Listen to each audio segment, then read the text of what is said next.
Hey everybody, this is your Right Geek and Honorary Man King here with another update video. I am still alright here in my bunker in suburban Northern Virginia. Still doing alright. Nobody here is sick. We're all doing fine. We're relaxing at home, catching up on our TV, catching up on our reading. And speaking of reading that we're catching up on, what I'm going to talk about today is two recent comics that actually made me cry. These comics are very, very good. You should go out and buy them right away, or if you can't go out, at least buy them online, because we need to send a message to the big two in particular that these are the kinds of comics that we actually want. Comics that actually have emotional resonance. And powerful themes. So first we have one from Marvel. This is the Marvel Snapshots Submariner. This apparently is going to be a series of one-shots of normal people and their perspectives on various heroes in the Marvel Universe. I hope all the rest of the ones in this series are as good as this one, because this one was excellent.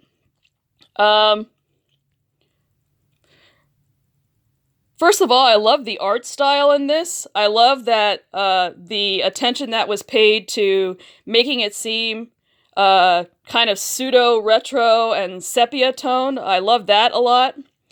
But what I loved even more than this, than the art, was the actual theme of this, which basically it's addressing the post-traumatic stress disorder that people coming back from World War II suffered because of the things that they witnessed. That's what makes this very powerful, and that's what made me cry at one point reading this comic. I don't want to give away the ending, how this goes. But basically, the concept is that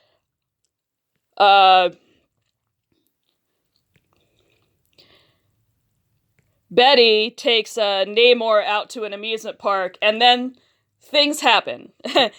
I really don't want to spoil it, because I really want you to go out and read it, but it's amazing, and I did cry at the end. I think that this is a really good comic that all of you should read.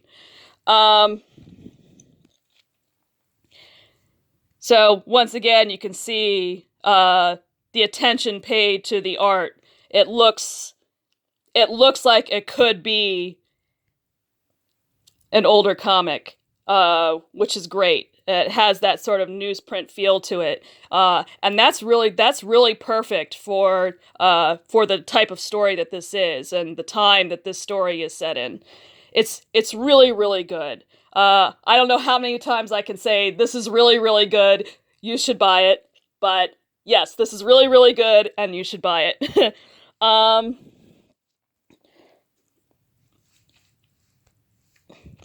So it looks like they're doing the Human Torch next. I hope this one is just as good. I believe that's coming out next week. And I'm definitely going to take a look at it, because this first one was so good. I'm sold. They've sold me on this series. I'm going to be continuing with it. The other thing I want to talk about is the Flash Forward miniseries, because this too absolutely destroyed me. And the funny thing about this is I'm not much of a DC girl. As I said, that I'm really much more of a Marvel girl, and specifically the Avengers, and even more specifically Iron Man. So I don't really know much about The Flash. I don't really know much about Wally West, but this miniseries was written so well that I was able to be sucked into the story anyway, even though I didn't really know a whole lot about his recent history, aside from the hearsay that I've heard on the internet about what was going on, say, in Heroes in Crisis, and things like that. But despite my lack of knowledge, this story worked for me just fine. I was able to understand what was going on, I was able to get into it, and most importantly, I was emotionally moved by it. extremely. Now, this is the third issue here that I'm looking at, because once again, I don't want to spoil the ending, but I just want to show you one scene from the third issue here that is one of the things that moved me about this series. Come on, focus.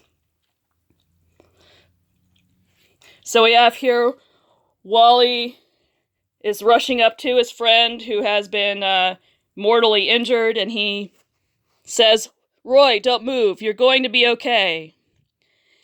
And his friend says, "What are you, new at this?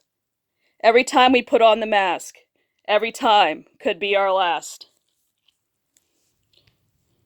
And Wally says, "Roy, I'm sorry. I failed you again. No, you don't get to take away my choice.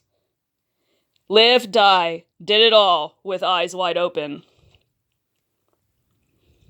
And the narration says, "I've been so busy feeling sorry for myself. I only saw Roy as a victim instead of the hero he always was, right until the end." This is the kind of stuff that I want in my comics. The actual, real human emotion. That I'm even tearing up now. This isn't even the best part of this series. You know, there's a scene at the end that killed me even harder, but I don't want to show that to you because that would spoil the whole thing. And once again, I want you to go out and actually read these comics, because these are the good comics that need support, that need us to buy them, so that DC and Marvel understand that this is what we want. We want genuine heroism. We want genuine human emotion.